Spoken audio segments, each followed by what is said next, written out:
Hi friends, இந்த வீடியோவில் 2026 April 1 முதல் பேன் கார்டு புதிய விதி மாற்றம் அமல். 2026 பேன் கார்டு நியூ ரூல்ஸ் என்னன்னு பார்க்க போகிறோம். இந்தியாவில் பேன் கார்டு என்பது இன்கம் டேக்ஸ் டிபார்ட்மெண்ட் உடன் தொடர்புடைய முக்கியமான நிதி ஆவணம். வங்கி பரிவர்த்தனை முதல் வரி செலுத்துதல் வரை எல்லாவற்றிற்கும் இது அவசியம். தற்போது புதிய நிதியாண்டை முன்னிட்டு ஏப்ரல் 1 முதல் சில முக்கிய விதிமுறைகள் மாற்றப்பட உள்ளன. பணம் டெபாசிட் மற்றும் பணம் எடுப்பதில் மாற்றம்.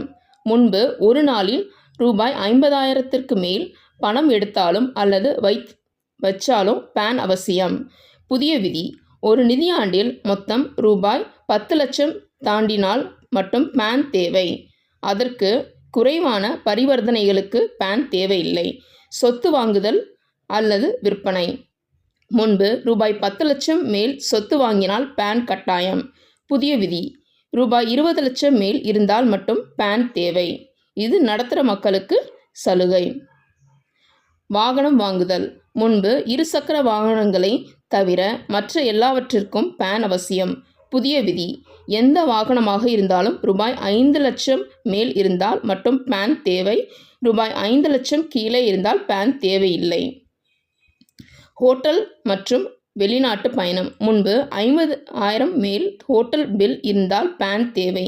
புதிய விதி: ரூபாய் 1 லட்சம் மேல் இருந்தால் மட்டும் பேன் தேவை. வெளிநாட்டு டூர் செலவுகளுக்கும் இதே விதி பொருந்தும்.